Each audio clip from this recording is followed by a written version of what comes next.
Hello សួស្តីពុកម៉ែបងប្អូនទាំងអស់គ្នាតោះថ្ងៃនេះយើងធ្វើការមកជីកដីទៀតហើយបាទអូខេឥឡូវឡានយើងនៅលើឡានបាទឥឡូវយើងធ្វើការបើកវាតម្លាក់វាចុះបាទធ្វើការបើកវាចុះដើម្បីយកមកជោគដីបាទមិនទេតោះទៅមើលម្ហូបផ្លែសិនចាំជីកដី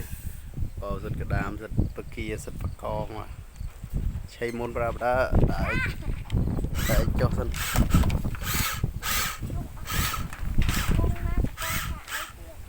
ចុះត្រឡប់ឡាននេះខ្យល់នៅខ្មែរគេហៅតែប្រាដាអូនចង់ចេះម៉ៃចាំប្រាដាអូន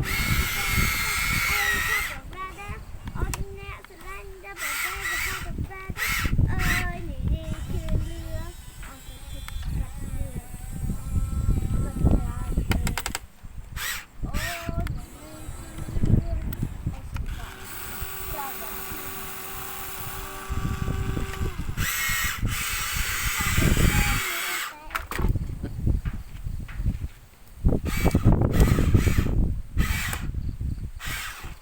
ចុះដោយមិនបាច់អ្នកដាក់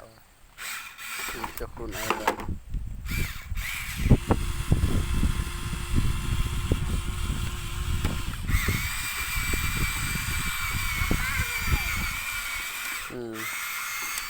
អត់ទៅនោះសិនអមិនទេទៅប៉ាត